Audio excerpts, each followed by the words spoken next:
Hello, everyone. This is Roderick Colbert, and this is another episode of the radio show for the Tampa Bay Black Chamber of Commerce. And this morning, we have another guest. This is a friend of mine whom I've known for many years because he's been my barber. But he's since that time, he's in addition to still being my barber, he's expanded to a number of businesses and enterprises, including having a business for other hairstylists and saloonists. And his name is Ryan Burns. You can just go ahead and introduce yourself, and we can have a conversation for the next forever 45 minutes or so. What's up, everyone? I am Ryan Burns, Ryan B. I'm an entrepreneur, barber, writer, author, father, husband. You're a minister too, aren't you? A minister. All right. Have a master's in Christian counseling. What else? I'm a drummer, a musician. That's right, he's a musician. And, a filmmaker now. And a filmmaker now, photographer, a couple of things. But most of all, I'm a believer. That's the most important thing. And a lover of life. So, yeah. So where are you from originally, and where did you grow up, and what were maybe your aspirations as a child? Well, I always wanted to be a business owner. I always want to do that. Mm-hmm. I was born in Inverness, Florida. Mm-hmm. My family's from Dunellen, Florida, a little small country town about an hour and some change, depending on who drive it. I don't think I've ever been there before in that city. You probably haven't. Or you probably have, and you probably ran through it. You know what I mean? Okay. Because it's starting to expand now. But I grew up here in Tampa, mm-hmm. over in Jackson Heights, mm-hmm. on the east side, Trefo. And, pretty much my childhood was like a job, in a sense, because I had a lot of responsibilities in regards to looking after my little brothers and sisters, getting them ready for school. So I was always in that manager type role. Mm-hmm. And my dad, he's an entrepreneur as well. He's a general contractor, specializing in plumbing. Okay. And so I've always watched him do his own mm-hmm. thing. Mm-hmm. I mean, I watch him progress in the field of construction, which, it definitely inspired me to be my own business owner as well as my own boss. So, yeah. I grew up here, Tampa, Florida, 813. Yep.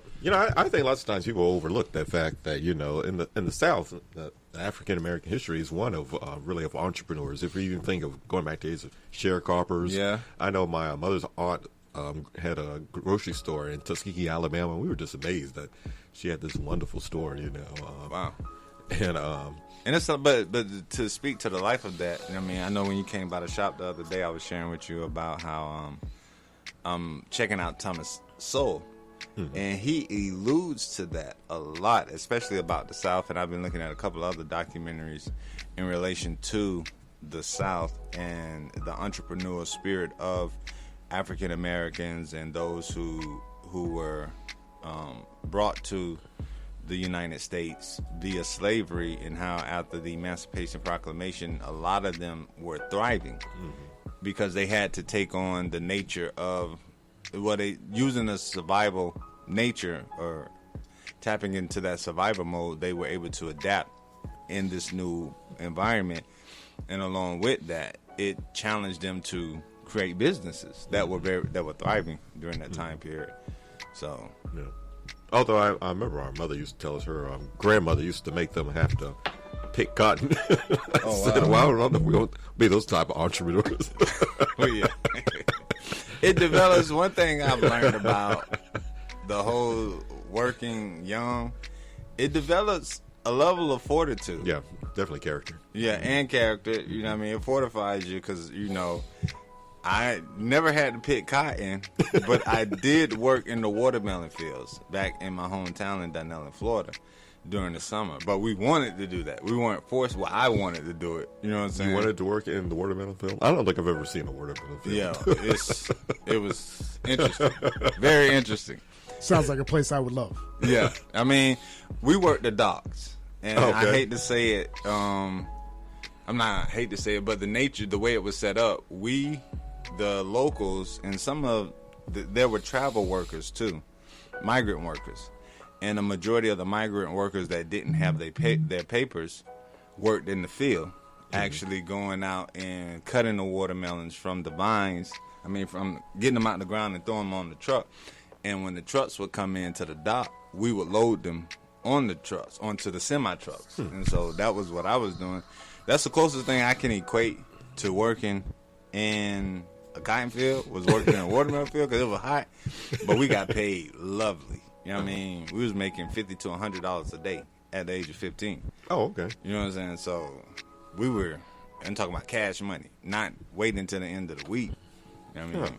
So it was a beautiful experience for me, because I like to work to a degree.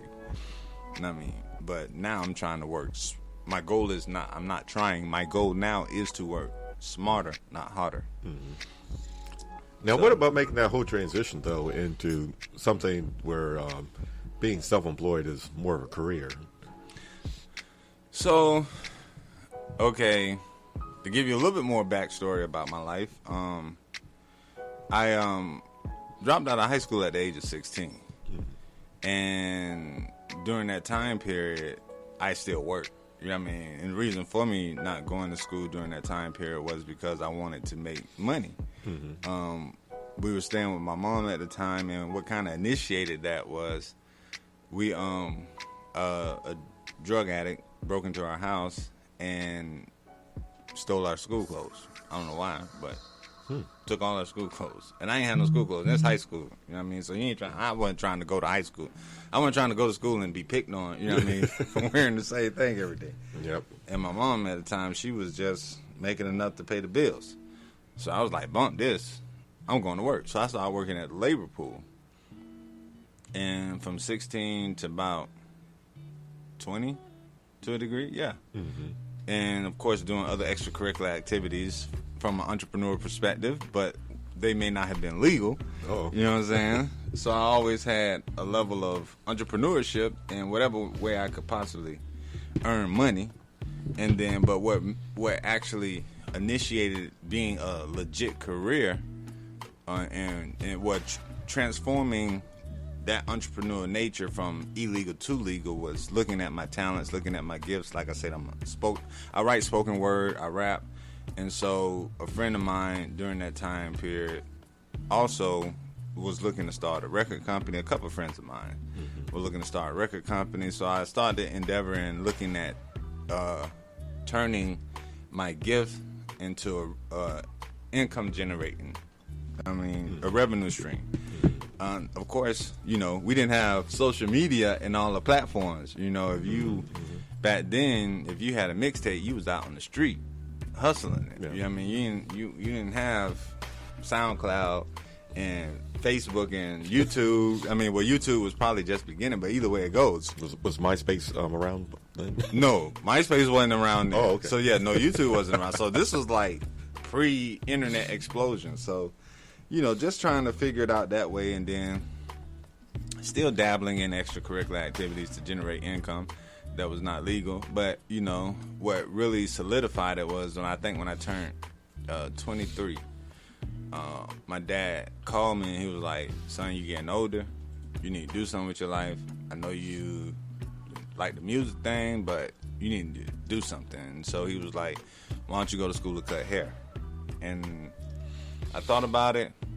I was like, that sounds like a great idea. Because that gives me an arena to meet people, to network, make money, and get my music out there. But then I actually got into the craft and really start loving what the craft produced, in a sense, out of me, as well as how I was able to impact people, helping them look good, and then just building a relationship with my clients. And and so I pursued that, and that led to me, and as a barber, you're your own business owner. A lot of people think, because and the way they have it set up now, some places may require you to fill out an application, and you're on an hourly wage.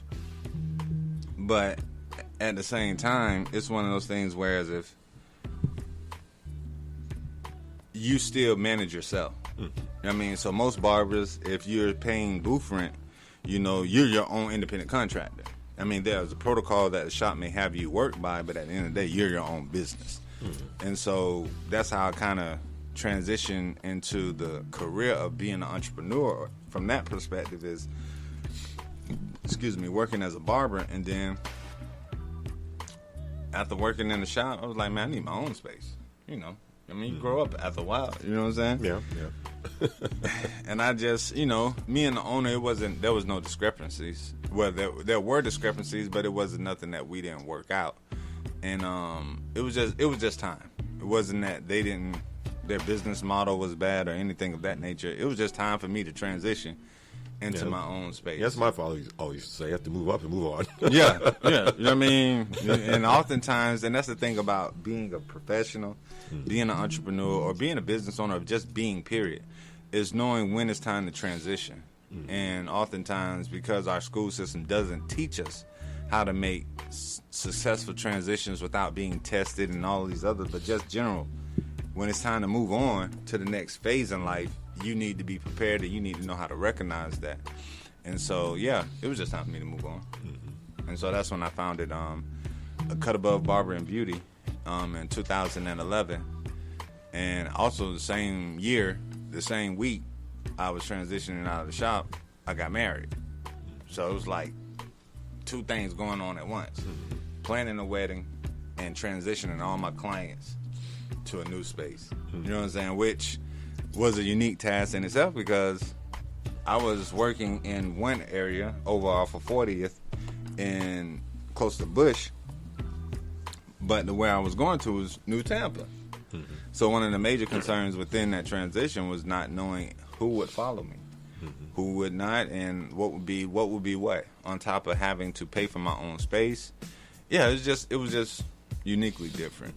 You know what I mean? So it was a lot that mentally I was juggling to kind of transition. It's certainly a leap, Yeah, from 100%. From a place of comfort to something where, somewhat of a risk. It's a calculated risk, but still a risk nonetheless. It is a risk, and it was a risk on twofold risk, because I was getting married and I was opening my own business. You know what I mean? So anybody who know the ins and outs of planning a wedding, not just planning a wedding, but you're getting ready to commit your life into another person.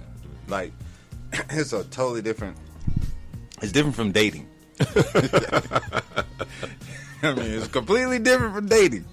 And so, and just the whole mindset of embracing the moment. And it was uniquely challenging for me to embrace the fullness of that when I had the business. I wouldn't say I would never do something like that again. I would not discourage anybody from doing something like that. But if I encourage someone in the process of doing something like that, whereas if you're looking to you're looking to get married and you're looking to launch a business at the same time, I would highly recommend that there be some level of clarity in that process where it's not a headache. If you're going to transition your business and plan a wedding, make sure you're just legitly cool with the wedding or the business. You can't try to mentally manage both. Yeah. And I think that created a lot of stress. So, I owe my wife another honeymoon. But just going into the barbering industry definitely opened up my eyes to the potential of entrepreneurship on a lot of levels. Because I started doing all the network marketing businesses, which, they have their goods and their bads. And I would say this in regards to network marketing opportunities. They're great. Are you talking about those ones where you try to recruit other people to join? Yes, you get other people to join. Those kind of things. Yeah, those type of things. pretty much you're leveraging your influence and you're leveraging your circle. Mm-hmm. So I would say that when it comes to that, if you believe in the product, do it 100%. If you believe in the brand and you feel like it adds to you, do it. But if it takes away from what you're already doing, don't do it. If it becomes a situation and they paint this picture, this facade, and that's what I don't like about network marketing and these home-based companies that give off this facade of you making millions of dollars and doing all of these things. I mean, once you join their company, they don't paint the reality of the struggle. Mm-hmm. You know what I mean? But some of them are kind of cultish. And they are very cultish. You know what I mean? Yeah, no. Some of them We're are not very... going to name it because we don't want to step on anyone's toes. But. No, I ain't going to say no names. I mean, but all of them have so what happens is... What happens is, with everything, you got to have a culture. Everything has a culture. Yeah. You know what I mean? And a culture. You know what I mean? Oh, so culture. The words kind of... They're derivative of one another. That's a culture. I mean, so oftentimes when you get into and that's everything. Everywhere you go, there's a culture. But it's when you get into these situations and the culture of the situation doesn't add value to the nature of the person. Mm-hmm. You know what I mean? So that's why I say if you believe in the product and you believe that this is something that you feel like compliments you, then do it. You know what I mean? And I did learn a lot from those opportunities. You know what I mean? I was introduced to authors like Napoleon Hill, Earl Nightingale. You know what I mean? A lot of progressive entrepreneur thinkers, Norman Vincent Peale, you know, which helped develop the mindset that I needed as a business owner, which helped me to pursue other endeavors, to think bigger, to want more out of the industry that I was in, and to be confident in the fact that I can attain that, you know. Yeah, but as far as I can see that being very positive. Yeah, you know, yeah. I mean, it's a lot of. I mean, no, I'm not killing the industry in itself, but there's a invisible fine line that oftentimes is overlooked, and it creates situations that often doesn't represent the nature of the industry. You know what I mean? As well as the nature of the potential company. I don't know, but the individuals are what make the company. So kind of work hand in hand. But yeah, I don't feel like network marketing is entrepreneurship. That's just me. You don't think it's a legitimate business? No. No, I think it's a legit business. Except for the people who started the business. It's a legit business. Okay. But true entrepreneurship in the nature, when I look at Norman Vincent Peale, when I look at Napoleon Hill, and you look at that Earl Nightingale, and you look at these individuals in their lives, you know what I'm saying, and how they literally took nothing. You know what I mean? You know about Napoleon Hill. And how he went around when there was no industry of progressive thinking and motivational and creating this idea of, or this concept of what all the wealthiest people do and creating a formula. He created that. That's entrepreneurship. Yeah. You see what I'm saying? But they hit you with very this motivational person. Huh? Very motivational speaker. Yeah. You know what I mean? So he took nothing. He took the time and turned his time into a potential legacy that we could look into and see that, okay, this is the methodology in which you use to get to where you're trying to go, because this is the methodology in which these individuals who are staple individuals in our society, he interviewed Ford. I think he interviewed the Rockefellers. I mean, all the wealthy people of his day, he didn't get paid to interview them. He went and interviewed them, but he became wealthy off of his work after the fact. You know what I mean? So just looking at that, and if you're going to say this is entrepreneurship, or if you're going to apply his mentality as entrepreneurship, then you can't negate his work. You see what I'm saying? Because his work made his mentality. And so, because what he went through is what we look at and see, wow, he exercised or what the individuals went through, like Ford. I mean, they took the locomotive.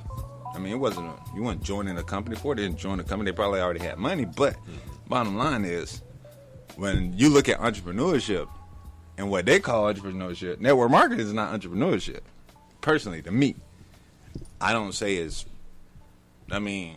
anything wrong with it in regards if that's what another person believes, they're an entrepreneur because they join a network marketing company and they're selling a product that they didn't create. It's almost like playing with stocks. You know what I'm saying? Because you put your money in the company, same thing you do with stocks. You know what I mean? So, except you got to do a little bit more work with network marketing and those type of... Oh, some people think stocks is gambling, but... Which it is. I mean, network marketing is gambling. You know what I mean? Opening a business is gambling. I mean, so how you... Well, I mean, we can play with the word and look at the scenarios around the word, but really and truly, some life is a gamble. Because when you wake up and put your key in the ignition and pull out your driveway, you don't know what the person on the other and behind the other steering wheel is thinking. That's very true. What type of medication they on, what type of... You don't know nothing. All you know is you driving down the street and you focus on where you're trying to go. So when we talk about gamble, yeah. Shoot, voting for a president is a gamble. Now, what about since member of the quite a few members of the Chamber of Commerce are people who might even be starting their own business. What would you recommend to people who are starting their own business in terms of the professionalism, the record keeping, things like that? I would recommend that they get with you to get my number. And that they hire me to walk them through the process. But that's what I would recommend. But hey, well, you give out your information. Can you give out this information here? This contact information here?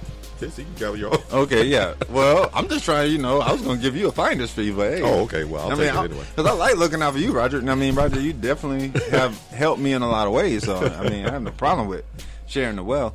But yeah, you can contact me 813-312-0366. But just from a general perspective, anybody who's Warren Buffett said it best in relation to investing. He said, invest in what you love. Because if you love it, you're not losing if it doesn't work. You see what I'm saying? You love it. And potentially every stock in every company that he has bought, there's something about it that he loves. Coca-Cola, he liked drinking soda. He's a soda drinker. He loved that. So, if you're going into business, a lot of people are running after everything that's profitable. And even Miles Monroe said it. It's a sermon he has about purpose and vision. And he was saying how don't create a business just to make money, but start a business that serves a purpose. And a lot of the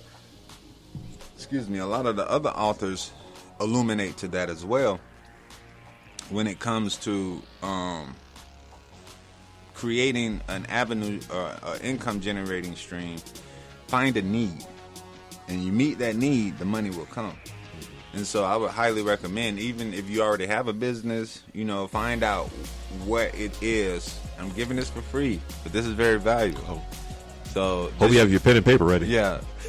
And this should qualify you hire me. This information, this should qualify the reason why you should hire me, why I should be hired. But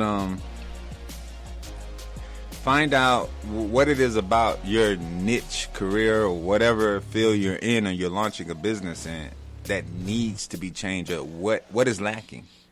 Do some research, do some studies. Find out what is missing in your field, so that when you're doing your business, you know how to stand apart. Like for me, in my industry right now, it's barbershops going up everywhere. Like every time I turn around, barbershop popping up. Now salon suites are popping up. I also have ACA salon suites. As Roger alluded to earlier, I help individuals in my field or in the hair care and self-care industry. I help them launch businesses. I provide space for them to launch their business and whatever coaching that they may need in regards to getting that initial process initiated. I assist them in. So, and one of the things about my industry as far as barbers goes, there's a lot of nuances that have taken place. I mean, I've been cutting hair for 14 years now. I've owned my own establishment going on 10 years now, as well as been married 10 years. So it's like three... It's like, yeah. 3 births. Yeah. So, within that, I've noticed the nuances and the different things, and everybody's following trends. And so, one thing that even as of right now, what I'm in the process of doing is finding ways where what my industry needs, and 2, how within facilitating that need, I can stand out without compromising or fitting into the norm. I mean, a lot of barbershops now are not doing walk-ins because of COVID. They're doing appointments. But I think a lot of places are going back to the walk-in model. But I'm not going back to the walk-in model. You know what I mean? I prefer appointments. And the reason being is because within our industry, it's 2 types of experiences that can be presented. You can have the general old-fashioned barbershop experience where you come in, sit down, talk. You got Pops over there playing chess. You got the seedy man coming through the door, or the hustle man coming through the door to sell you whatever. And I mean, that's like the movie barbershop. Yeah, like the movie barbershop. That's a legit situation. You know what I mean? How the industry functions. You know what I mean? Yeah. Or you have the experience where you can come in and have a secluded, exclusive experience where it's just you and the barber. Just like it is when you go to the doctor or your dentist. I mean, you don't have people watching you getting your mouth clean. You know what I'm saying? And you have that one-on-one experience. And you're not crowded. You don't have all these different conversations going on. But you can really come in and relax. And so my goal for my business establishment is to provide a place where people can get away from the reality of life for however long it takes for me to cut their hair, you know what I'm saying, and just relax without having to come in and be on guard. You know, I mean, the shop that I worked at before, it was like that. You know what I mean? We didn't have a lot of stuff going on, but it was a lot of traffic and it was a lot of conversations. You know what I mean? And so I try to eliminate those factors to stand out as a business owner as well as a barber professional.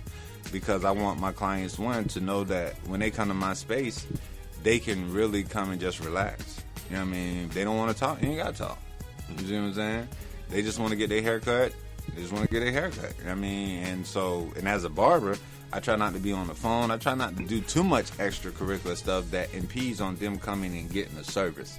And so for any potential business owner or business owner within the Tampa Bay Black Chamber of Commerce, I highly encourage that you find what are the inner workings of your market, your niche, whatever, and then create a way in which you stand out, as well as what makes not just stand out, but how your company or your business structure can meet a need within the community. I mean, our community needs within the Black community, African American community, or low income community.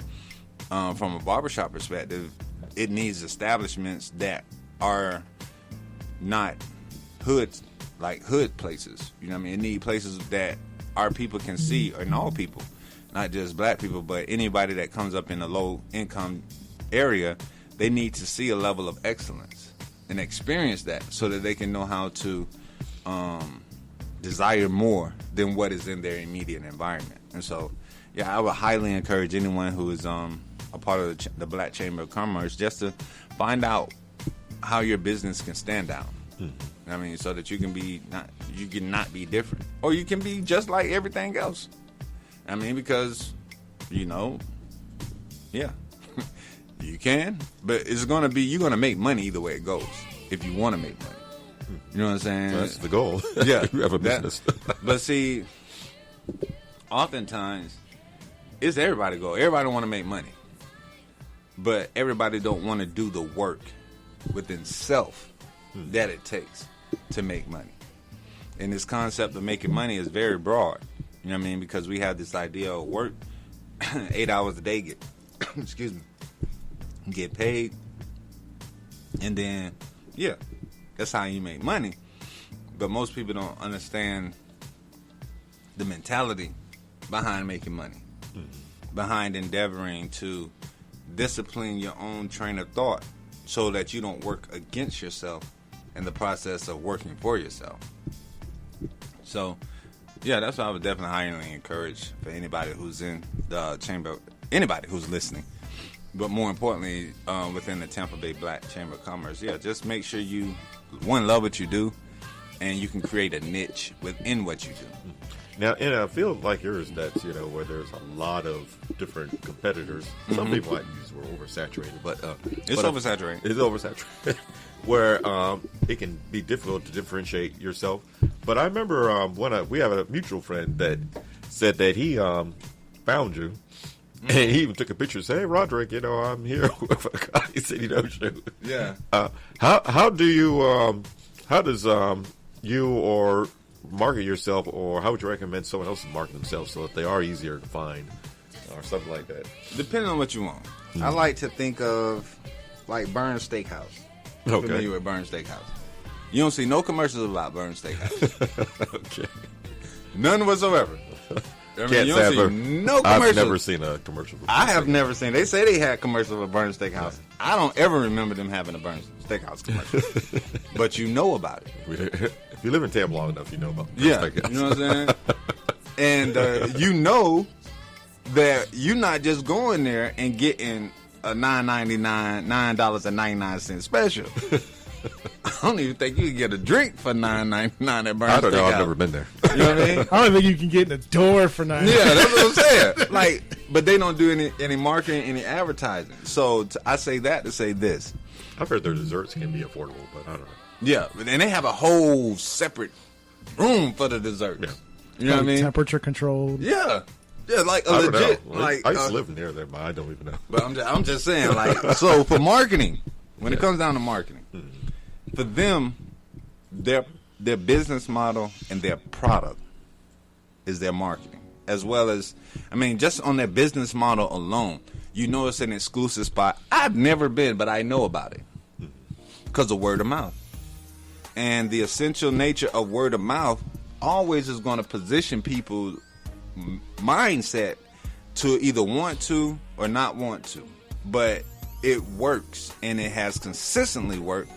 And I like to say Burns Steakhouse, one, because my last name is Burns, but two, because they are an upscale establishment. And, I haven't heard of them being at risk of being bankrupt. You see what I'm saying? It's just, so when it comes down to marketing and being found and being located as a business, one recommendation, if you have a business, make sure you're on Google. There's another qualification for me to be hired. I'm just dropping jewels, just kidding. But I'm serious. Make sure you're on you download an app called My Google Business. Let me see if I have it. Is My Business, My Google Business, one of those? You download this app, and then once you register your business with the state, Google should send you an access code. Oh, really? Yeah, My Business. It's an app. And so, because the landscape technology has changed, everything. So once you register your business with the state of Florida, you download the app, you can automatically sign. Well, I would recommend that you just start your Google email for your business, and then download the My Google Business app and say you want to start the new business. You're starting a new business, they're going to send you a postcard with an access code to pretty much give you access to being on Google. Get your business listed on Google. For me, that's how, between word of mouth, there's another app in my industry that I use called Booksy. But I don't know if they send me as much business as they quote unquote claim outside of Google. Booksy? Booksy. How's that spelled? Booksy. Okay. You know what I mean? So what happens is, and they say they sending me people, but I have my Booksy appointments app tied in with my Google listing.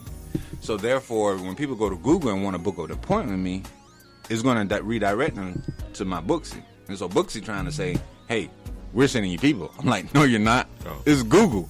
Because Google Analytics let me know who engages and all of that. But I would highly recommend your business first get on Google. Does that Booksy cost anything? It costs 20. Well, it used to cost $20 a month. I mean, $19.99. But I think it's up to $30 a month now. But you don't think they're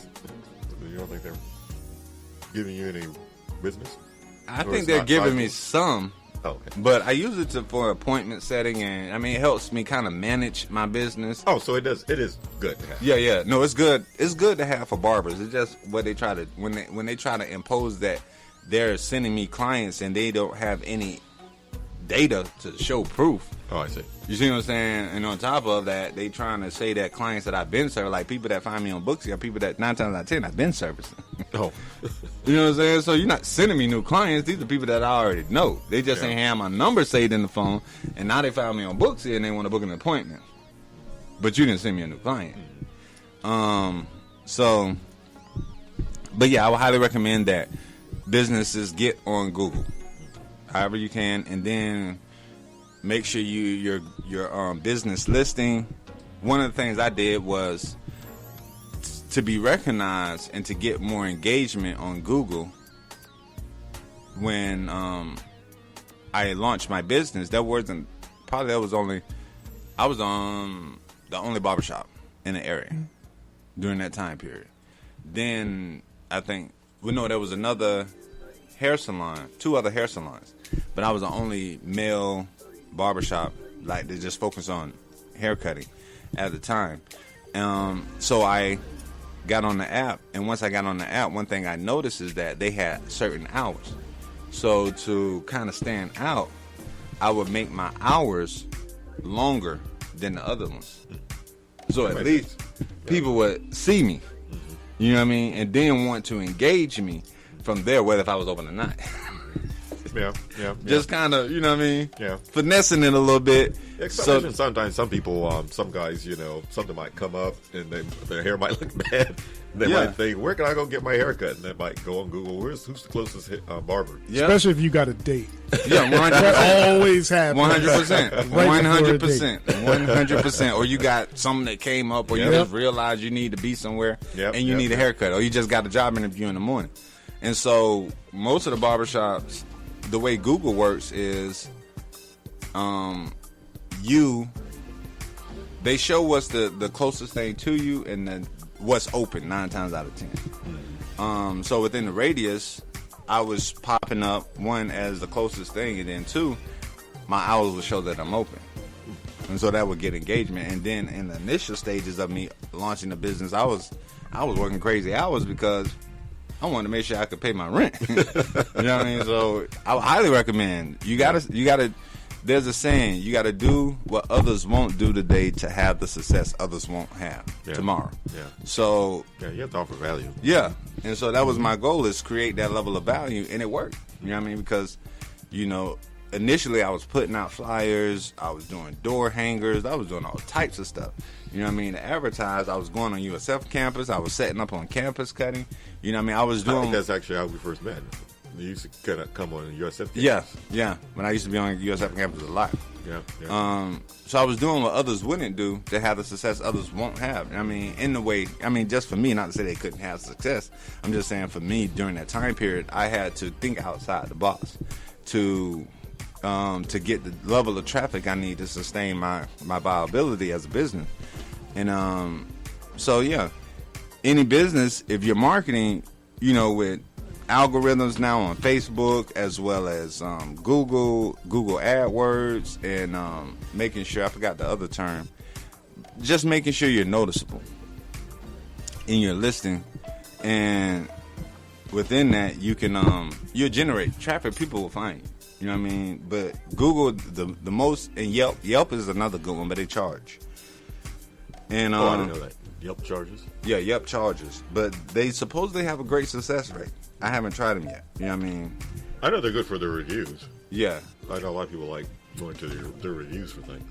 And Google, and also, yeah, getting people to review your work. And once you got your business on Google, now have everybody that you know go leave a review. Because people live and die by reviews right now. Yeah. I mean, that's how our society works. Yep, sure. And that's the new word of mouth. You know what I'm saying? And so that's how, when people book with me, most of the time they go look at my reviews. And I had a couple clients tell me that, yeah, man, I looked at your reviews on Booksy, and it's phenomenal, man. And so that already won them and made them desire to come and see me. Mm-hmm. So, marketing is very unique nowadays. Word of mouth is 100% still a key essential, but how word of mouth plays out is through these different social media platforms: Facebook, Instagram, TikTok, if you use TikTok, Twitter, but mainly Google as a business, and LinkedIn, depending on what type of industry you're in and what type of clientele you're looking to engage with. LinkedIn is definitely a good one. I haven't personally gotten a lot of clients off of LinkedIn. I've gotten the majority of my clients off of Google. And just making my business stand out in a way on Google where people would notice me and then eventually come and book an appointment with me. So it's just knowing the parameters of what your industry requires so that you can stand out while you're marketing. Now, what about some of the operational management of your business? Now, we're going to assume that no one from the IRS is listening here, but it doesn't matter. But I love the IRS. In terms of like record keeping, maintaining your taxes, how much you want to pay yourself, these type of things, how much to spend on your family. How about those type of questions? The essential nature of that aspect of running your business is vital, especially with COVID-19 and what happened when COVID-19 took place. Most people that weren't, some people were able to, some people did, some people didn't take advantage of the economic things that they release for those who suffered or for those businesses that suffered. I mean, like those economic stimulus. Yeah, for the small businesses. I mean, the ones they did for you and I mean, for average people, if you file your taxes, you were able to get them. I think even if you didn't file your taxes, you still could get a stimulus check. I know there's some people who didn't need it got lots of money. Yeah, that's what I'm saying. Like Kanye West, didn't he get like $2 million, something like that? He didn't need it, but at the same time, he had his paperwork in order. Oh, well, I guess, yeah. You see what I'm saying? That's one way to get it. I mean, because all it boils down to is making sure you have your paper. You can show and prove that this is the potential income that you could have made based on the income that you did make. So this is the potential income that you lost because of COVID-19. And so when it comes to record keeping is vital. And oftentimes they tell us, I ain't going to say they tell us. I'm going to just, they hint, or sometimes it is suggested to augment your numbers when it comes to paying taxes. But I'm going to say this. The more you write off, the harder it is for them to validate you or approve you for any type of loan. I mean, even with good credit, as an entrepreneur, they looking at your numbers. It boils down to your numbers. What are you making to validate you're able to pay off this loan? So I'm not saying having good credit won't help you get what you're looking to get, but having good credit with the numbers to match your ability to pay certain things, you just got to show that you can pay for it. Yeah. You know what I mean, to a degree. And so, yeah, I highly encourage you find a good record keeping system. QuickBooks. My wife just developed a new system for me to implement, and if anybody wants to inquire about that, you can definitely reach out to me at 813-312-0366. But so I'm working at creating strategies strictly for my life. You know what I mean? My way of life. You know what I mean? Because all of these other platforms, it comes back to culture. They're fit for a certain culture. I'm trying to create something for my life. That covers absolutely all. And so I would highly recommend any business owner to really take the time to do the work and get your stuff in order. I had because I didn't really understand the IRS, you know, there were some things that I didn't engage in properly in the onset of me doing business as a barber and doing business as a business owner. So now I'm going back to make sure those things are situated properly. So that's why I say I love the IRS. You know what I mean? I found, curiously, that when you call them, assume you can get someone, or you have enough time to wait, some of them can be very helpful. You know, no, 100%. If you get someone on the line that 100% sit there and tell you things, yeah, no, can be very helpful. You get some. I think it's because of COVID. Yeah. COVID has changed the nature of people's attitudes and the way they handle and do things. And I think oftentimes they are more willing to work with you if you're willing to do the work. Yeah. You know what I mean? So I gotta actually, after I leave here, I gotta go call them and get some stuff situated. But I highly recommend the way you start is the way you finish. And so I would suggest any business owner, as you're going into business, any barber, whoever, if you're an independent contractor, business owner, as you're going into business, set up yourself for success. Mm-hmm. You know, pay your taxes. I mean, if you're looking to get a house, you got to show that you can pay for the house. You know what I mean? You can't get all them write-offs. You know, it's a give and take situation unless you got the money saved up to buy the house or put a grand down payment. You know, but it just boils down to knowing what you're knowing what your goals are. I mean, if you start with the end in mind, then you ain't gonna take no shortcuts. You know what I'm saying? Yeah. So yeah, I mean, it's just, I mean, a lot of my stuff that I would write off, you know, I'm taking a serious look at it because I know what my long-term goals are. And so it's like, do I want to write this off? Or do I want to just pay taxes on it so I can be able to be qualified for some of the stuff that I want to do down the road? You know, I mean, until I'm in the position where I'm making 6 figures a day. You know what I mean? When I'm making 6 figures a day, then hey, it's one of those things where, do I want to legit, you know, do it that way or this way? You know, so it's bigger decisions that need to be made. Do you recommend people getting their own personal accountant, their own CPA, or? I recommend people get their own CPA, but I also recommend people do the work and understand what your CPA is doing. Mm-hmm. You're not trying to take over their job, but you want to know what's going on with your. Who was that? I think Terrell Owens.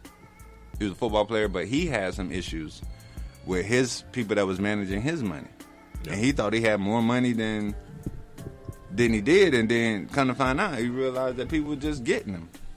You know, so when it comes to your money, you know, I don't want to paint money as like where you make it your God, but you want to put a prioritization on it because money is the equivalent to the fruit of your labor.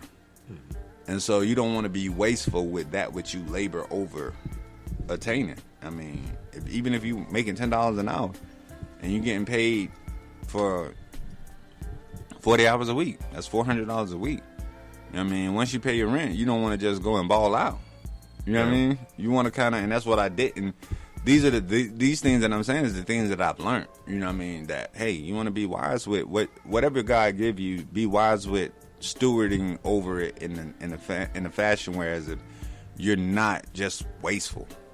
You know? So, yeah, I highly recommend getting an accountant, getting a CPA, but there's a saying that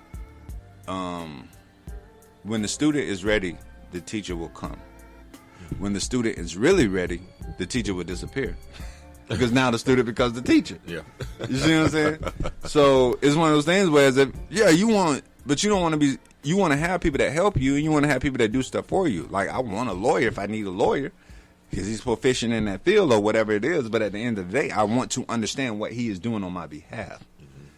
And oftentimes, we outsource stuff to people, and we don't understand what they're doing. Yeah. I remember reading when Dolly Parton was starting Hollywood, Dollywood. She said she wasn't looking for recommendations or advice. She was looking for information. Yeah. Now she's had it for, 30 years? Yeah, that's what I'm saying. She makes way more money than she ever made in music. That's what it boils down to. Information. Yep. I mean, that's what it all boils down to. You know, and boys, at the end of the day, if you look at YouTube, all these how-to videos is recycled information. Yeah. You can literally go on YouTube. This is why y'all need to hire me as a consultant. You can literally go on YouTube. How can they contact you again? 813-312-0366. No prank calls, please. Because I will find you. Now, what is your Instagram handle? You know, a cut above 813, and then Ryan B Ministries, Ryan B the artist, one of those, on Instagram. And I got TikTok, but I ain't really messed with it yet. And I'm debating on buying the iPhone so I can get it on Clubhouse, because I kind of want to get on Clubhouse. what is Clubhouse? You don't know what Clubhouse is? Oh my goodness! You got an iPhone? I have an iPhone. Well, it's an invite only. You know what Clubhouse is? I don't know what it is. Yeah. It's an invite only type situation, like how Facebook used to be for you only people that could be on Facebook was people that had college. Mm-hmm.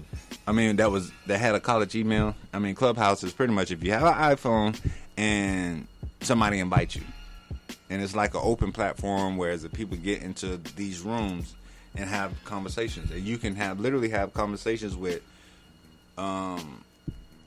professional filmmakers, whoever.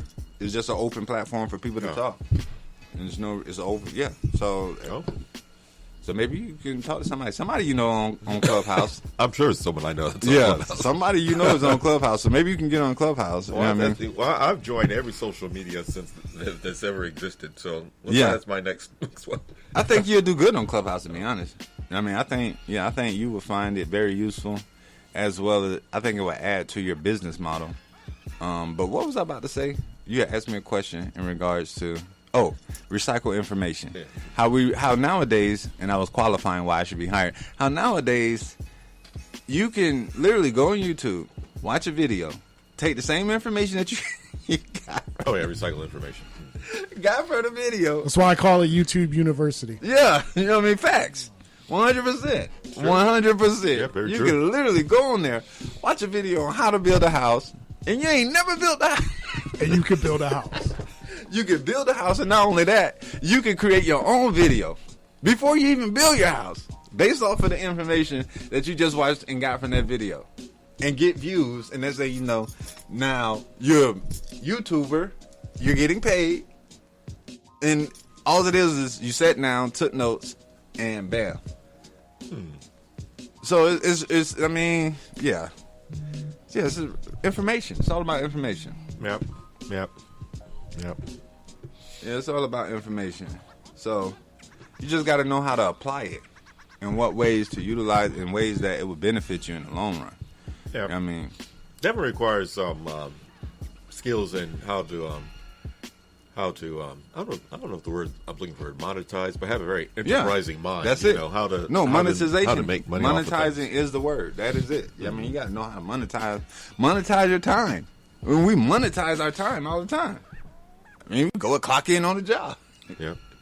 You know what I mean? Monetizing a video, but monetization has always been a part of humanity's existence on this earth. Look at the whole business model of prostitution. It's monetization. Yeah. I mean, and it's one of the oldest industries on this planet. Yeah, it's funny you mentioned that. I was watching a couple of years. I was a big fan of black exploitation films growing up. And then, in fact, even in college, I wrote a paper on black exploitation films. And then, so I started going back and reading them. And I was surprised how many of them. You think of pimps, I always thought about drug sales, but most of them did prostitution. Yeah. I don't know if they can do that nowadays with human trafficking laws. But who knows? Yeah, you can't. Well, it's tailored differently. I mean, the way that industry is set up and what area you're in. Out in Las Vegas, L.A., not so much L.A., but I know I don't know, like, but from what I've heard, out in Las Vegas, like, it's legalized, and then it's just called a strip club nowadays. Yeah, and escorts, professional escorts. Oh, so it has been monetized and presented in a different fashion, but that's the nature of businesses. If you look at that business model, not that I'm glorifying it at all, no way, shape, form, fashion am I glorifying it, but I'm not downplaying it. I just want to point out the principle of how they took a business model and from it being streetwalkers to now escorts. And these individuals, and then now they have this one app, this one platform where the young ladies, what's the name of it? It was really originally made for artists, music artists, but women are monetizing it and getting men to pay for pictures. Is that the OnlyFans? Fans only, yeah, OnlyFans, that app. You know what I mean? So monetization, once again. You know what I mean? If they take their assets and flaunt them. No pun intended here. Yeah. They can profit. And it's this one young lady that made $1 million doing this. To me, I think the real brilliance is whoever thought of that app with the 100%. 100%. Because from the technical point, it's just a website to upload pictures. Yeah, but no, it was originally made for artists. Yep, to upload their work. To upload their work and their fans to go and purchase their work and really to cut out that third party and that process of finding a publisher and signing with a record label and getting on these big platforms and going through all of that and going to these private parties and taking secret initiations. So fans only killed all that. Yep. And now it's become, new avenues for pornography. Yeah. Don't ask me how I know this, of course. But anyway, getting back on subject here on things. I ain't going to ask how you know that. Ask no questions. Ask no questions, and you won't get no lies. That's my motto. Now, what about if you businesses that have employees? What about like managing employees? What type managing people? What type of advice you have for that? Okay, so the nature of my business, my industry, I just want to just interrupt you for a second. One business that that a model that a lot of African Americans use, particularly in the South, or church management, but also school management. Because I used to really admire principals. That's always why I might want to be as a school principal, because a lot of them are CEOs. School principals, and they lots of times, and the civil rights movement, they had a lot of influence being a school principal, because these were like people were pillars of the community. They were very even more than even church people, because I always thought church people were kind of corrupt, but they always had a good opinion of that's a whole nother conversation of right school there. principals. So, but the fundamental question is about managing people when you have a business. Managing people, just like principals, you know what I mean? Because school teachers, too, at one point in time were very prominent figures as well, and were very well respected. I don't know how they lost. I know how they lost. I ain't going to go there. I kind of got an idea, But I think when it comes to managing people, especially business professionals, in my industry, I've had the opportunity not so much to manage people, but to manage how people do business. And the reason why I state it like that is because in my business model, if a barber comes on board to rent a space, I don't set his hours. He set his own hours. But I do have hours in which the shop is open and closed. So I don't really manage him, but I manage how he can do business. And so within that, and it's a similarity to a degree, because now in that position, any position of management, you're required to hold people accountable. And accountability is the biggest aspect of working for someone, and as well as managing other individuals, because both parties have to be accountable. And when you have a barber that wants to manage from you, how do they approach you? Do you vet them? Do you ask for a credit reference, or? I don't do credit references. Ask for a big check. Big checks always work. But no, I don't really do that. There are a couple ways I vet them. Mainly discerning. Discernment is a gift that I believe all human beings have. An inclination to identify a person's character and understand how they could potentially be. Not so much judging them, but just kind of like, hey, if someone is not a good fit. I'm not finna hang out with that person. You know what I mean? You just know certain things. You don't need a background check to know if you want to be around a person 8 hours a day, you know what I mean, and their character, you know what I mean? So discernment is a key essential that I use within, I do sometimes a 3 step interview process. I mean, I meet with them the first time, showing the space. Meet with them the second time to kind of go over the rules and regulations, and meet with them a third time to kind of sign the contract and seal the deal. You know, and within those three processes, what happens oftentimes is, because of social media, people lack consistency within knowing who they are. And so sometimes they can put on a front. Like, you can put on the front. And this is what social media has done to civilization. You can put on the front for a post. For this one post, I'm front like I'm this. And then you can put on the front for another post, because you can prepare to post. But in reality, you can't prepare to be something consistently if you don't understand that that's not you. You see what I'm saying? So I like to meet with people multiple times, because now I can see where the consistency lies. I mean, and one of the things within meeting on multiple occasions is the time factor. So if I meet with you, set a meeting time, and then you contact me, hey, I can't meet, or I'm running 5 minutes late. Okay. That shows me a level of how serious you are. I mean, but if you're there before I get there, or if you, or even if I set a meeting and you contact me to confirm the meeting, that shows a level of seriousness. You know, I had a young lady that was inquiring about a space on leasing a space from me, and they set a meeting time this weekend for 2 p.m. I still ain't heard from them. So if they contact me again about if the space still available, I don't know. You know what I mean? Because if you're going to act like this with time, and time is the one thing you can't get back. Yeah, that's true. Mm-hmm. You can't get back yesterday. Mm-hmm. Yesterday is done. Let it go. It's done. It's over. You have right now. Right now is all we have. So just looking at those simple principles, you know what I mean? Because how you start is how you finish. You know what I mean? And I'm a firm believer in that. So if you messing around with my time, who's to say you ain't gonna mess around with my payments? You see what I'm saying? With paying your boyfriend on time. You know what I mean? Who's to say you gonna treat your clients like that, or you're not treating your clients like that? You know, I had one person reach out to me about leasing a space, and they called me at the time that they were supposed to be meeting with me. I'm still working on my client. But you knew that you was gonna be. You could have at least texted me 2 or 3 hours earlier and say, "Hey, I may be potential." But you know, that shows me where that person is at within how they do business. And so it's just those little simple things that I try to look at, and Their professionalism. Yeah, the professionalism, because that's what stands out. And not to say that that's what makes a person, but at the end of the day, you know, that lets you know a lot. You know what I mean? With being in the industry I've been in, with being in this industry for so long, I kind of got an idea of the little things that we overlook that we should look at. And the time factor is one of the major things. Now, not to say that there aren't good people or good business owners that just run late. No, I'm not going to say that. You know what I mean? Because I ran late. I mean, and I have the potential to run late sometimes.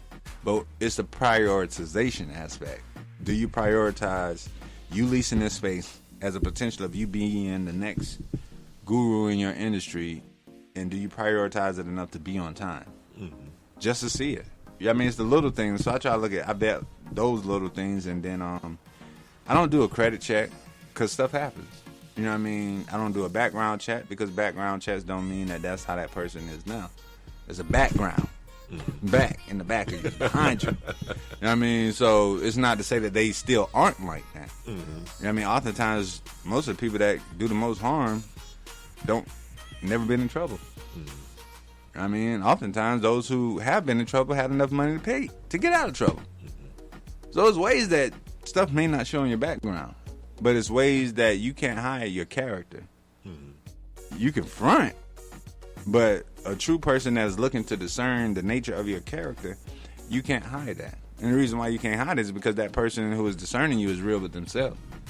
It's not looking to. So facades recognize facades. You see what I'm saying? That's how I see it. You know what I mean? Not to say I haven't made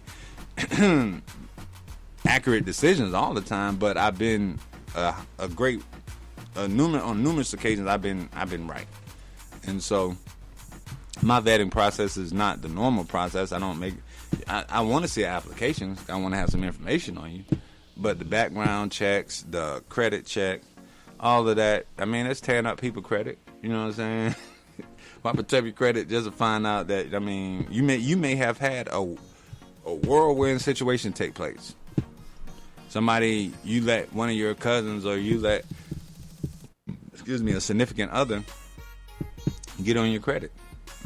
And you went and co-signed on the car. Mm-hmm. And next thing you know, they wrecked the car. You ain't have nothing to do with that. You know what I mean? It's just a situation. So, I don't know. I like to talk with people. Mm-hmm. And talking with people, a lot is revealed. Yeah. I can see that. Yeah, more is said than what is said when you talk with people. And so I try to meet with people and just engage with them and, just see little things. Look at the little things that they think they're not showing. And that's what I look at. So that's my vetting process. Eventually, once I expand, of course, I would train people to kind of look for certain things, as I expand my business model. But ultimately, right now, that's the way I kind of vet. But as I grow, then, of course, I would have to put a legit. I'll probably do the background check thing because, hey, I mean, credit reports does show a person's consistency of making payments, but it's not the end-all, be-all. So I don't try to focus on that right now because I met some people that have poor credit, but they workers. They work and they pay their bills, but they just have poor credit, poor management. Yeah. I mean, time management. So it's one of those things, That's how I do my betting when it comes to leasing space, and I go on their social media too. You know what I mean? Just to see what is their everyday life like. I mean, you got a lot of few stuff, and you got just like because your social media ties to you, and not only is it ties to you, but it shows the type of clients that you may potentially serve. Mm-hmm. And so the type of establishment that I look to have and look to continue to build is one where individuals can feel like they are not in a dangerous environment. I want individuals to feel relaxed when they come into the establishment. I want individuals to feel like it's a home away from home to a degree. I don't want them coming in there taking off their shoes and looking for stuff in the refrigerator. Yeah. No, this is not that type of place. Yeah. Oh, no. Not that relaxed, but I definitely want them to feel comfortable and not have to worry about people. Yeah, just random stuff. So I just try to I've learned to take all those things into consideration, based on, and then another thing too, I noticed that people, like, this generation is lazy. Like barbers, this generation of barbers, man, they don't go get it. You know what I mean? When I first started barbering, I was walking around the block. If I didn't have a client, and this was before like social media became the platform to proliferate your business. Mm-hmm. And I think social media potentially has made people lazy too. Because most barbers expect people to find them on IG or Facebook or all those other platforms. And it's like, bro, you're going to meet people. Uh-huh. I mean, I got a lot of my clients word of mouth and going out and shaking hands. Well, not now, COVID, of course, but you know what I'm saying? So, but I mean, just saying, hey, here's my business card. You know what I mean? So just working with some barbers, I just noticed, like, man, they ain't got no go get it in them. Like, you got to have that. They don't believe in pounding the pavement, huh? They don't know anything about that. No, this generation don't know nothing about pounding no pavement. They know about pounding the keyboard, but pounding the pavement. And not to say that you don't transition the concept, but the principle doesn't change. You have to go get it. Mm-hmm. However you got to get it, you got to go get it so that you can sustain viability for yourself. A lot of barbers, from what I've experienced, they expect the shop to bring clients to them. No, you an independent contractor. Mm-hmm. You just leasing the space to do business. I mean, now the barbershop does have a responsibility to maintain a certain flow of traffic, but at the end of the day, the barbershop, that's not the end-all, be-all. Yeah. Mm-hmm. Because when the shop I was working at, when clients weren't coming to me, I was going and getting them. I mean, hey, you got clippers, you are, so it's, yeah. But so that's one thing I've noticed about individuals in the industry that I'm in, they just expect people to find them on social media and be like, hey, I want a haircut from you because I like your social media. Really? Bro, you'd be surprised, bro. And some barbers do get clients like that. So I'm not saying it doesn't work. I mean, nowadays it has to work because of COVID, you know. But still, it's not. So I'm not speaking against the method. I'm more so speaking against the principle of the nature of the person. You know, like, bro, you got to have something in you that makes you say, I'm not just going to sit here and wait. You know what I mean? Go and do a prayer and then meditate and think of, see yourself with 1,000 people come to you. Something, do something. Don't just sit there and look like, woe is me. No. Get up and do something. So in the last 10 minutes here, you said suggest people to move up and move on. Where do you see yourself in the next 10 years? What plans do you have to expand or move on or do other stuff or? Well, I mean, Lord's will. You know, my desire for my business is to open up a couple more barbershops and a couple more salon suites. But I really want to get into the filmmaking and get some projects done from a creative perspective, with doing some films, and 'cause I have a lot of film concepts that, I'm launching ACA Creative Lab, so to kind of start working in that direction of producing films and getting my music out. So within the near future, I'll be possibly looking at launching a music group with someone I know, and some other podcasts and different creative things to kind of get that creative edge of me out. Did you say podcast? You know, podcast right here. Oh, that's what's up. I can do it here? Absolutely. Oh, that's what's up. Yeah, we got right now 9 shows, something like that. Oh, well. At one time I had 15, and then COVID hit, so everybody kind of dropped off. But yeah, we're getting them back now. Okay, well, I definitely like to get some. Oh yeah. Yeah. And we'll talk, because I definitely got some projects that would be cool, as far as I wanted to make a movie out of some short film, funny stuff, but I don't know too many people that get into that. So no, definitely. Well, He doesn't need a haircut though. No, I'm good. No.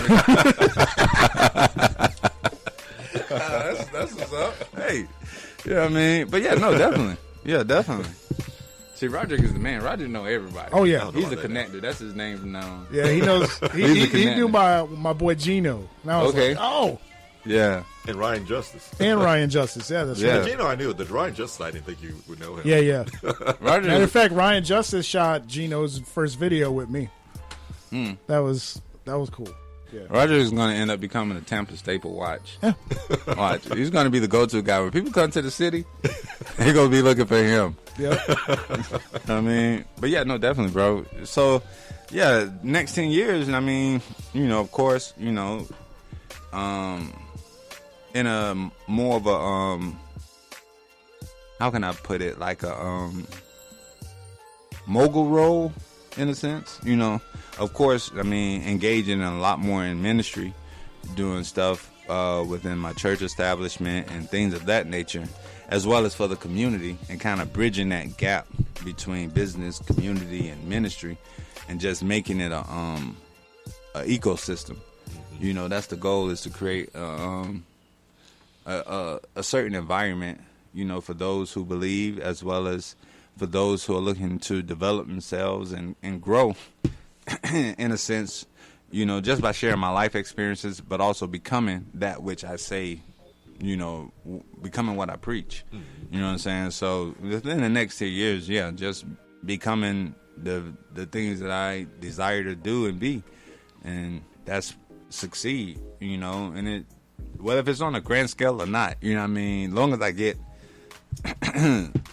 things done that I desire to do, you know what I mean, no matter how big the movie is, no matter how many streams the album get, as long as I get it done, you know what I mean, I just want to get projects done, you know what I'm saying, that's it, you know what I mean. Don't just talk about them, get them done, huh? Yeah, just get them done. You know what I mean, what happens after I get it done, hey, my peace of mind, I'm learning as the older I get, you know, I'm 25 now. Just kidding. No, I mean, I'll be 40 this year. So the older I'm getting, the peace that I have now is just being able to create. I didn't even touch that about how old people are. I'm just kidding. What happened? I didn't even touch that question about how old people are. But because it doesn't matter after 25. Like, once you turn 25, that's it. And car insurance goes down, and you can lease a car without having paying a lot for car insurance.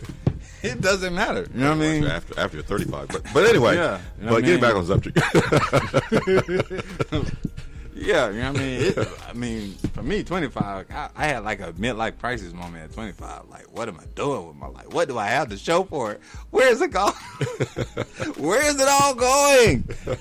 Yeah, but no. Yeah, the older I get, the more I just seem to find peace in being able to have an idea and then watch that idea manifest from concept to actual reality, you know. And so, of course, I want to create ideas that generate income. Mm-hmm. Sure. But the ultimate piece is in just being able to do it and successfully get it done. Mm-hmm. You know, that's what it all boils down to for me, you know. So, yeah, that's where I'm at. And no matter how simple that may sound, it has a complex nature to it that I'm learning to embrace. Absolutely. You know what I'm saying? Because a lot of stuff pop up, just like, especially when you have kids. Like, bro, when you have kids, like, and you're married, whew. But it's a part of the territory because that's what I desired. I mean, at one point, I didn't have no kids, and I desired to have kids. And now they're here. You know what I'm saying? So, as well as a wife. At one point, I didn't have a wife, but I desired to have a wife. So just having those desires, those ideas, and then to see them manifest. Now, what happens after they manifest and the responsibility that comes along with them, hey, you know what I mean? That's a whole nother book and chapter. You know what I mean? But yeah, 10 years from now, just progressing. I mean, I know 10 years ago when I was just renting a room, you know, I desired to own my own building or lease out my own building, and now I'm there. You see what I'm saying? So it's like one of those things of having the idea of opening my own business, and then 10 years later to progress from leasing a little space to now having a whole building and leasing out spaces, as well as running my own barbershop, as well as launching my own creative lab.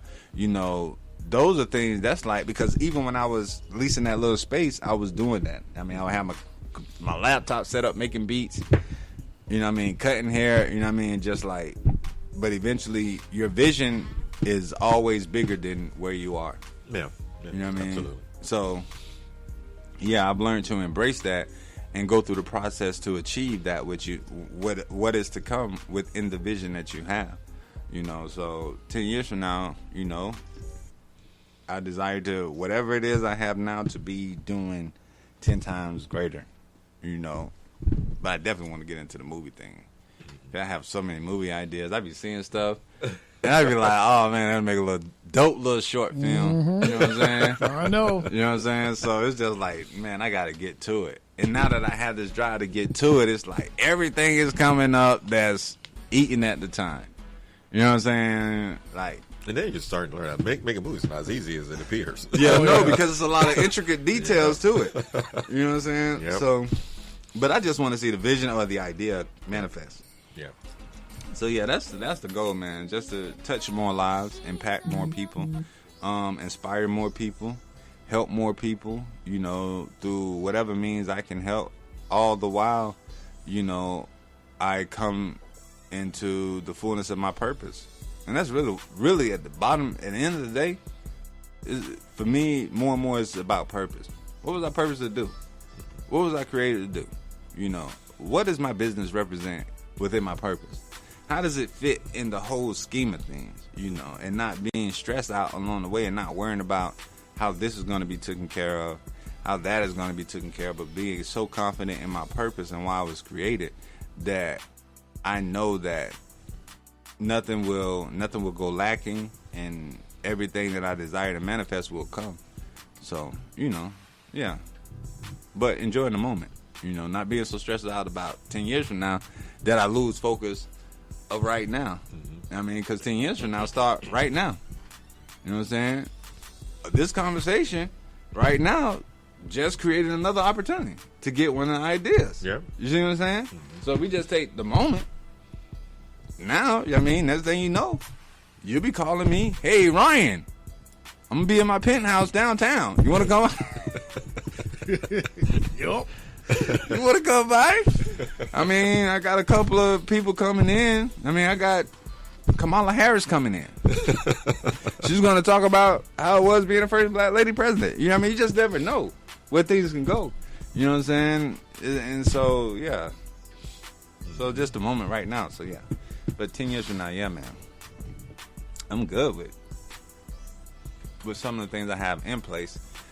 But I do desire to see more happen. But the biggest thing is patience. And that's one thing my pastor always tells me, like, don't be so zealous to see something happen that you lose focus of the moment. And you become so impatient that you can't even go through the process accurately and learn from the process.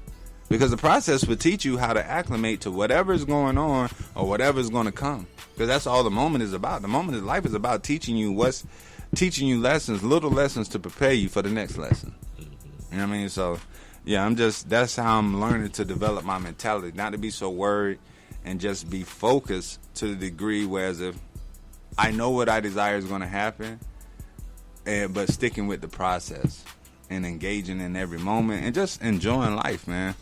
We get so stressed out sometimes about stupid stuff, man. At one point, I had to stop going on Facebook, man, because yeah.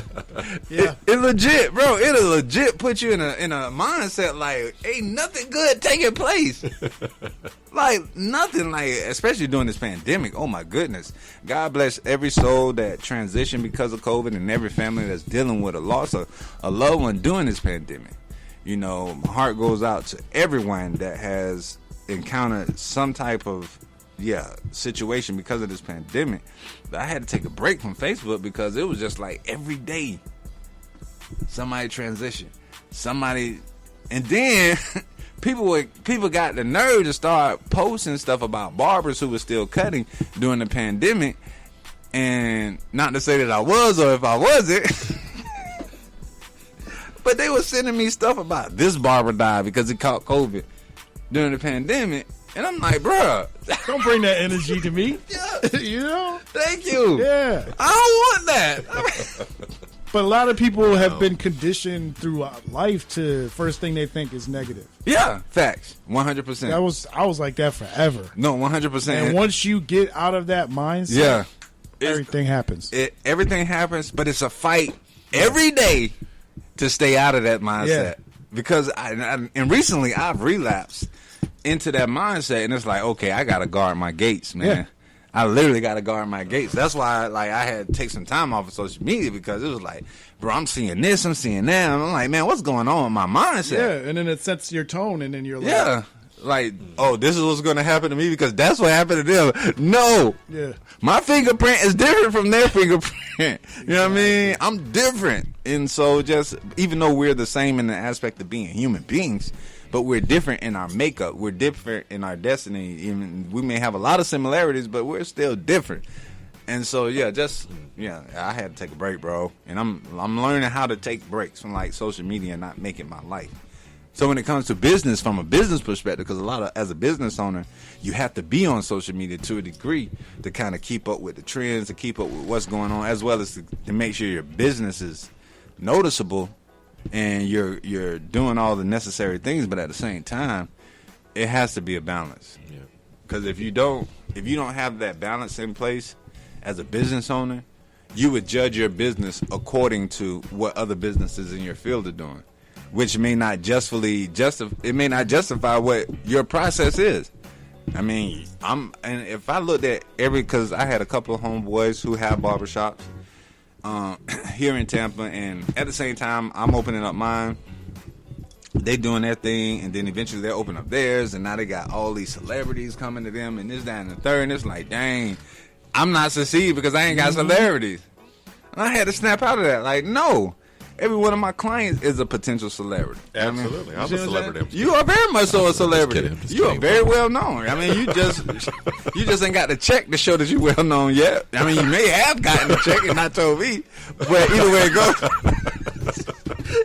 it goes, you are a celebrity.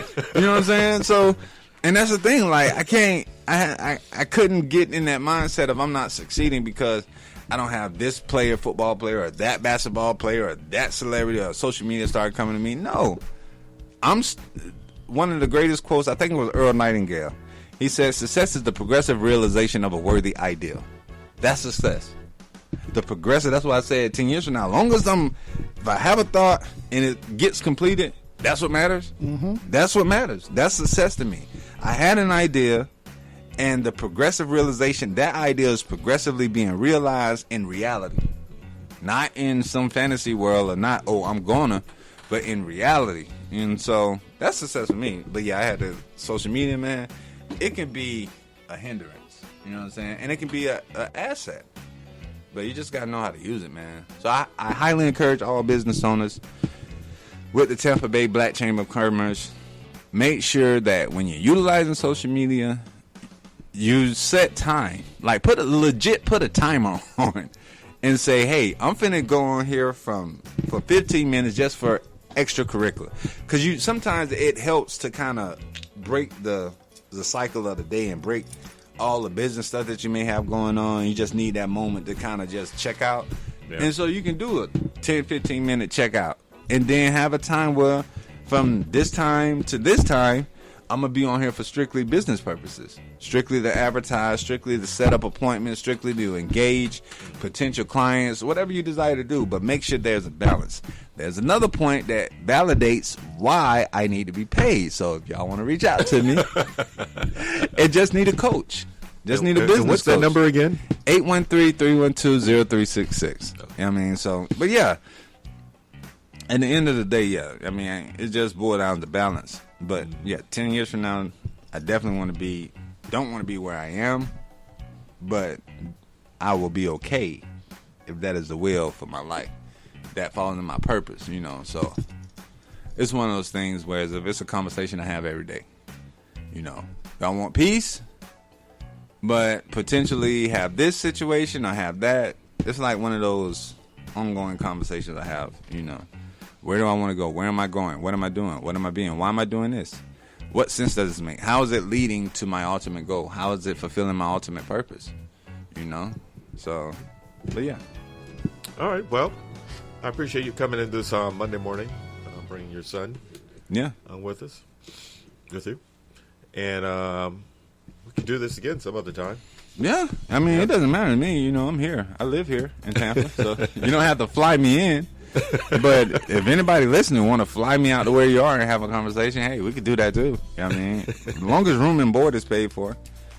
But yeah, and two, with I know we had touched a little bit earlier about the accounting, and we alluded to the we was discussing. I was saying how, you know, the validation of record keeping comes when moments like COVID hit. With the PPP loans, I just want to clarify that there's a lot of misinformation that is being given out there in regards to businesses getting PPP loans. If your business was not established prior to January 2019, you may not qualify.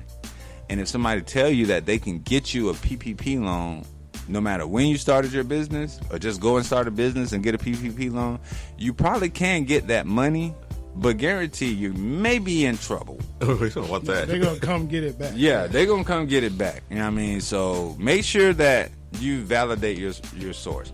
If you want to take the risk, hey, I'm not saying don't do it. I wouldn't do it, especially if you're looking to be a legit business owner, or you potentially may want to be a legit person in the future. But I'm a free person in the future. Or a free person in the future. Yeah, because legit.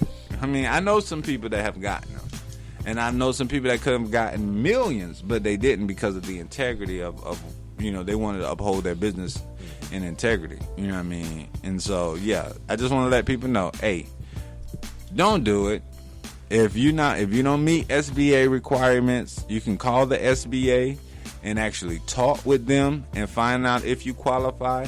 And I will call them at least 2 or 3 times to make sure the information one person is giving you is consistent. That's what I did, you know, before, even when the bank told me as an independent contractor for a barbershop. I mean, because I was like, I'm a barber. You know, I filed my LLC, the way I filed my taxes, I'm one with my LLC, you know, so I was kind of questioning if I got it or not, but they told me I could get it. And so, but I called the SBA too.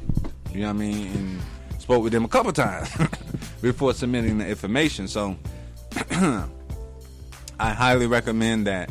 Yeah, make sure your information is accurate and make sure that your records are right, because with the second round of PPP, they're validating everything because so many scammers got the money the first time. Yeah.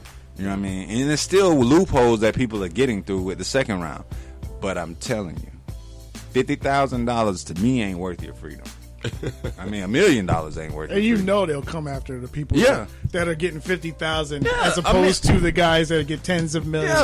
Yeah, and they gonna get you. Yeah, they gonna find a way to get you because you on social media doing rap videos and you don't even rap. You on social media doing rap videos, you don't even rap. Holding the phone of money. Holding the phone of money, like, and you ain't never had a job, and you got these guns that are military grade guns that like legit. Yeah. Come on, bro, like legit. It doesn't make sense.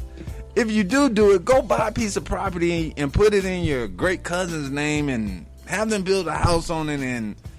But I'm not gonna go there. Yeah. It's a lot. Yeah, but yeah, don't do it if you legit question. If you want to do it, it sounds tempting, but I'm telling you, it ain't worth it. It is so not worth it. All right. Well, once again, thank you for coming on. No problem. And you gave the phone number. Where can they find you on? It's ACA A Cut Above. Yeah, A Cut Above 813 is my IG handler. Ryan B Ministries is my other IG handler. A Cut Above Barber and Beauty LLC is my Facebook fan page. Ryan Burns, just look me up on Facebook. I got my high school yearbook picture as my profile, so it's black and white or it's gray. I still look the same though. I still look like I was when I was 15, except I got a beard now. You know, I never aged. What they say, black don't crack? Unless you're a black on crack. That's a good one.